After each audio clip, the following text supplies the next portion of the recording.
Om Swastiastu. Halo semuanya, perkenalkan, nama saya Anak Agung Udin Muralit Putra dari SMKTI Bali Gelambalen Pasar. Nah, pada kesempatan kali ini, saya akan memaparkan materi singkat mengenai Undang-Undang Dasar Republik Indonesia Serikat, yang diantaranya mencakup pengertian, latar belakang, serta masa berakhirnya Undang-Undang Dasar Republik Indonesia Serikat. Penasaran kan sama videonya? Yuk langsung aja masuk ke dalam videonya. Yang pertama, apa itu Republik Indonesia Serikat? Nah, jadi Republik Indonesia Serikat adalah suatu negara federasi yang berdiri pada tanggal 27 Desember 1949 sebagai hasil kesepakatan tiga pihak dalam konferensi meja bundar. Tiga pihak tersebut yaitu yang pertama Republik Indonesia, yang kedua Bijen Comes for Federal Overleg atau BFO, dan yang ketiga yaitu Belanda. Yang kedua, apa latar belakang terbentuknya Republik Indonesia Serikat? Nah, jadi latar belakang terbentuknya Republik Indonesia Serikat yaitu karena Belanda ingin kembali menguasai Indonesia dengan cara memecah belahnya. Hal ini dilakukan dengan mendirikan negara boneka di bawah kendalinya, seperti negara Sumatera Timur, negara Indonesia Timur, negara Pasundan, dan negara Jawa Timur.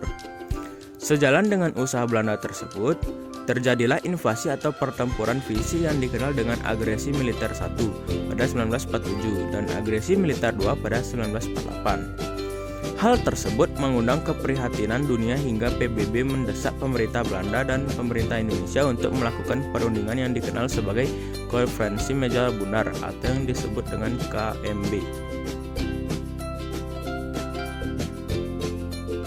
Yang ketiga, hasil Konferensi Meja Bundar atau KMB. Dalam Konferensi Meja Bundar dihasilkan tiga buah persetujuan pokok, yaitu yang pertama, mendirikan negara Republik Indonesia Serikat. Yang kedua, penyerahan kedaulatan kepada Republik Indonesia Serikat. Dan yang ketiga, didirikan uni antara Republik Indonesia Serikat dan Kerajaan Belanda.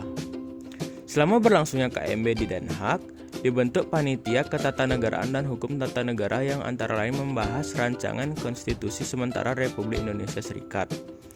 Panitia ini sudah menyelesaikan pekerjaannya dan pada 29 Oktober 1949 antara wakil-wakil Republik Indonesia dan BFO serta negara-negara federal yang dibentuk Belanda menandatangani piagam persetujuan tentang konstitusi Republik Indonesia Serikat.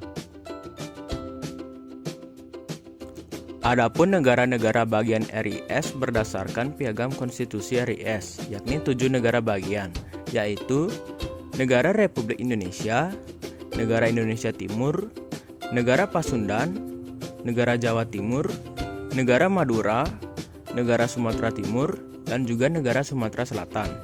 Kemudian juga 9 satuan kenegaraan yang berdiri tegak sendiri, yakni Jawa Tengah, Belitung, Kalimantan Barat, Daerah Banjar, Kalimantan Timur, Bangka, Riau, Dayak Besar, dan juga Kalimantan Tenggara. Yang keempat, apa itu Konstitusi RIS? Konstitusi Republik Indonesia Serikat atau RIS adalah konstitusi yang berlaku di Republik Indonesia Serikat sejak tanggal 27 Desember 1949. Hingga diubahnya kembali bentuk federal RIS menjadi Kesatuan RI. Memperlakukan konstitusi ini tidak serta-merta mencabut UUD 1945 karena perbedaan ruang lingkup penerapan.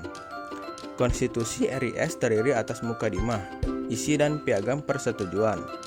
Isi Konstitusi Republik Indonesia Serikat terdiri atas 6 bab dan 197 pasal. Dalam perkembangannya, satu demi satu negara-negara bagian RIS menggabungkan diri kepada negara bagian Republik Indonesia di Yogyakarta. Setelah terjadi penggabungan tersebut, maka akhirnya negara Republik Indonesia Serikat terdiri atas 3 negara bagian saja, yaitu Negara Republik Indonesia Proklamasi Yogyakarta, Negara Indonesia Timur, dan juga Negara Sumatera Timur. Yang kelima, berakhirnya Undang-Undang Dasar Republik Indonesia Serikat.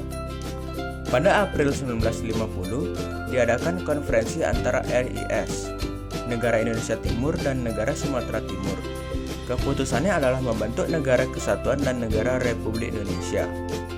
Pada 19 Mei 1950, Hatta dan Perdana Menteri Republik Indonesia Abdul Halim membubarkan Republik Indonesia untuk membentuk negara baru, yaitu Negara Kesatuan Republik Indonesia. Pada 15 Agustus 1950, Insinyur Soekarno menandatangani UUD Sementara Republik Indonesia. Dan 2 hari kemudian RIS secara resmi dibubarkan dan Indonesia kembali ke bentuk negara kesatuan. Nah, jadi itu dia pemaparan singkat dari saya mengenai Undang-Undang Dasar Republik Indonesia Serikat.